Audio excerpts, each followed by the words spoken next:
Ẹ̀yin èèyàn lé ẹ káàbọ̀ sí Mashola Gist TV. Gist tá a gbọ́ òun ni wípé wọ́n ní Iyalaje, wọ́n ní wọ́n jáde, wọ́n ní wọ́n sọ̀rọ̀ lórí ọ̀rọ̀ owó èyí tí wọ́n ní kábíyèsí gbà lọ́wọ́ obìnrin láti jẹ́ ìyàwó wọn.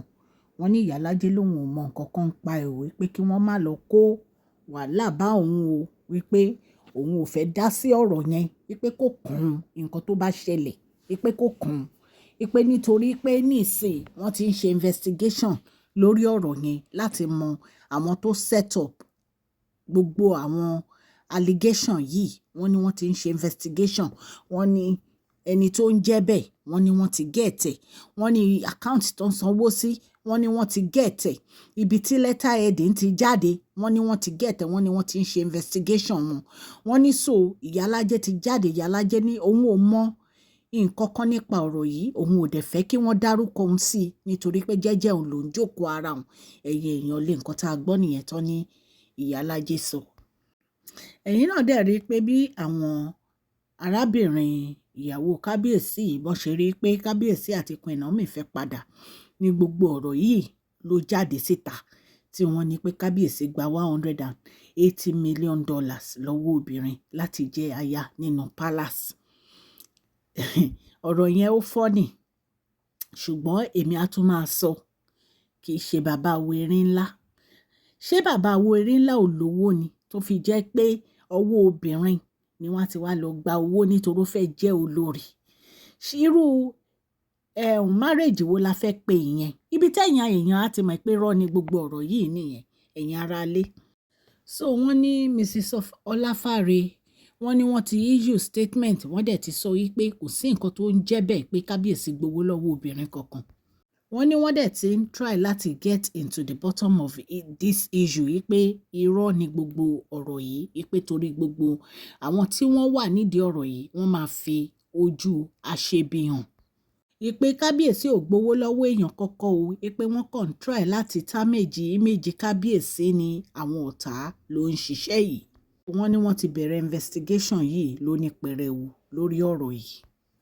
So wọ́n ní Iyalaje jáde, wọ́n ní àwọn ò ní fẹ́ kí èèyàn kankan kó dárúkọ àwọn sí ọ̀rọ̀ yìí, wípé àwọn fẹ́ stay on her own, kéèyàn kankan má pe orúkọ àwọn sí i, wípé nítorí enough is enough, páwọn ò fẹ́ wàhálà o, àwọn ò dẹ̀ mọ nǹkan tó ń ṣẹlẹ̀ lórí ọ̀rọ̀ scam o, wípé jẹ́jẹ́ àwọn làwọn jókòó àwọn. Nǹkan tá a gbọ́ nìyẹn. Èyí náà dẹ̀ mọ̀ wípé pẹ̀lú gbogbo nǹkan tá à ń gbọ́, wọ́n ní àwọn ẹlòmíì gan tún jáde wípé kábíyèsí ti gbowó lọ́wọ́ àwọn tẹ́lẹ̀. Ṣé ẹ rí, iṣẹ́ ọ̀tá náà ni o, iṣẹ́ àwọn èèyàn burúkú yìí náà ni. So ní ìsìn wọ́n ní gbogbo àwọn nǹkan tó jẹ́ pé ó máa jẹ́ bíi evidence òun ni wọ́n ń wá. Ẹni tí wọ́n bá dẹ̀ ká tí ọ̀rọ̀ yìí bá ṣẹ́ mọ́ lórí, ó máa lọ fi aṣọ péńpé roko ọba ni, nítorí ìbanilórúkọ jẹ́ ni ọ̀rọ̀ yìí. Ẹ̀yin èèyàn ilé, ẹ jẹ́ kí n kí ẹ̀yin olólùfẹ́ mi ní ilé lóko àti lẹ́yìn òde wípé ẹ káàbọ̀ sí Mashola Gist TV. Mashola Gist TV ń kí yín. Mashola Gist TV ń kí yín. Adúpẹ́ adúpẹ́ atọ́pẹ́dá. Mashola Gist TV ń kí yín. Mashola Gist TV ń kí yín o. Ó ní ẹ ṣé o, lọ́wọ́ ọkùnrin, lọ́wọ́ obìnrin, lọ́wọ́ ọmọdé, lọ́wọ́ àgbà, lórí gbogbo bẹ́ẹ̀ ṣe ń comment, ten like, ten share. Adúpẹ́ adúpẹ́ ní ọwọ́ gbogbo yín. Mashola Gist TV ń kí yín. Ẹ̀yin olólùfẹ́ wa, ẹ káàbọ̀ sí Mashola Gist TV. Ṣé àlàáfíà ni ẹwà gbogbo lè ń kọ́? Orúkọ mi ni Mashola, kò yí padà. A máa ń sọ̀rọ̀ nípa celebrity gist, royal gist, politics àti gbogbo nǹkan tó ń ṣẹlẹ̀ ní agbègbè orílẹ̀-èdè bàbá wa ní ilẹ̀ Nàìjíríà. A ń sọ̀rọ̀ nípa celebrity gist, royal gist, politics àti gbogbo nǹkan tó ń ṣẹlẹ̀ ní orílẹ̀-èdè wa. Ẹ̀yin èèyàn lè tẹ́ bá ti subscribe, ẹ tẹ notification bell kẹ́ ẹ subscribe so that a bá ti post any gist ẹ máa rí.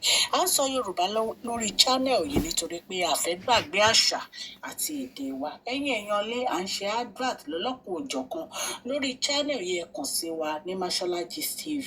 Ọlọ́run Elédùmarè á bá mi gọ́wọ́ yín sókè o. Ọlọ́run Elédùmarè á bá mi ran gbogbo yín lọ́wọ́ o.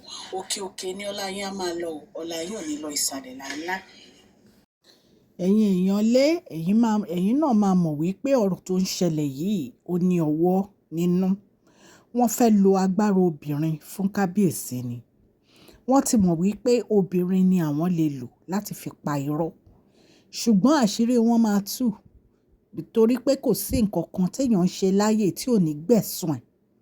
Ẹ̀ ń parọ́ ẹni bàbá wa erin ńlá ó gbowó lọ́wọ́ àwọn obìnrin. Ṣé bàbá wa erin ńlá ṣé wọn lówó ni tó wá jẹ́ pé ọwọ́ obìnrin náà ti fẹ́ máa gbowó? Kí dẹ̀ ni gbogbo ọ̀rọ̀ yìí dálé lórí? Ọ̀rọ̀ yìí dálé lórí pé ẹ fẹ́ kí Queen Naomi padà wá sínú palace ni. Kò sí nǹkan míì ńbẹ̀. Kó tó di pé Queen Naomi fẹ́ padà wá sínú palace, irú ọ̀rọ̀ báyìí ò ṣẹlẹ̀. Ẹ̀yin tẹ́ ẹ ní wọ́n gbowó lọ́wọ́ yín láti 2021, kí ló dé tẹ̀ jáde? Ó ṣe jẹ́ pé Sile wá jáde.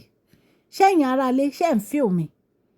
Àwọn èèyàn burúkú ló wà nídìí ọ̀rọ̀ yìí. Àṣírí yín dẹ̀ máa tú. Tí ọ̀rọ̀ yìí bá dẹ̀ ṣẹlẹ̀ yín lórí, ẹlòmíì á máa ṣẹ̀wọ̀n o. Ẹlòmíì á máa ṣẹ̀wọ̀n o. Èyí ló dífá ní ìsìn tí Iyalaje ní pé àwọn ò mọ nǹkan kan pa ọ̀rọ̀ yìí o. Kéèyàn kankan má porúkọ àwọn sí o. Nítorí pé iṣẹ́ mi pé gbogbo àwọn ogun yìí a ti ń jà láti joy. Láti bíi 3 years la ti ń ja ogun yìí. Ogun kí Queen Naomi má padà wá sínú palace. 3 years ago la ti ń jà.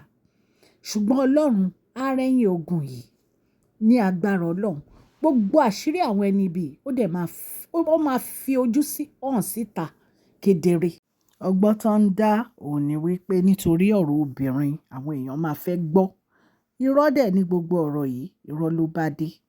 So bí a ṣe gbọ́, ẹ̀yin aráalé wọn ní Iyalaje ní kó má dá títa wọn sí o. Àwọn ò fẹ́ ní ẹni tí ń ṣe pẹ̀lú ọ̀rọ̀ yìí. Nítorí wípé ìsìn yìí tí àwọn rọra ṣe díẹ̀díẹ̀ pẹ̀lú kábíyèsí, àwọn ṣì ń bẹ̀ wọ́n ni. Ìpè kán má tún lọ gbé wàhálà ìmíì lé àwọn lọ́rùn. Ìpè ẹni tí ọ̀rọ̀ yìí bá ṣe lé lórí, ìyà tó bá wù kó fi jẹ́ kó fi jẹ́. Nǹkan tá a gbọ́ nìyẹn tán ní Iyalaje sọ, ẹ̀yin aráalé. Wọ́n wá sọ kábíyèsí wa, ọba wa ẹni ìtàn Adéyẹyè, the monarch, ọba àwọn ọba táwọn ọba ń wórí fún, wọ́n wá sọ wọ́n di scammer. Ẹ̀yin èèyàn lé ẹ rí pé ọ̀rọ̀ ìtìjú, ọ̀rọ̀ ìbànújẹ́ gbà lèyí. Ṣùgbọ́n ní agbára Ọlọ́run àṣírí gbogbo àwọn ẹni ibi yìí máa tú. Táṣírí wọn bá dẹ̀ ti tú síta, gbogbo nǹkan tí ojú wọn bá rí wọn á fara mọ́ ni. Wọ́n á lọ fi aṣọ péńpé, wọ́n á lọ fi roko ọba. Ní agbára Ọlọ́run nǹkan tó máa ṣẹlẹ̀ nìyẹn. Ẹ̀yin èèyàn lé mo ní kí n mú gist wá fún yín ni. Ọlọ́run Elédùmarè á bá mi gbọ́wọ́ yín sókè o ní agbára. Gbogbo etí tó ń gbọ́ mi, ẹ jọ̀ọ́ ẹ bá mi subscribe. Kẹ́ẹ̀dẹ̀ tẹ notification bell, ọ̀fẹ́ ló bá dé. Tá bá ti post ẹni gist ẹ máa rí. Ẹ má gbàgbé kẹ́ fún fídíò yìí ní thumbs up. Òkè òkè ni ọlá yín á máa lọ. Ọlá yín ò ní lọ ìsàlẹ̀ o. A nífẹ̀ẹ́ yín ní Mashola Gist TV o.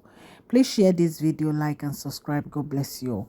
Mashola Gist TV, love you all.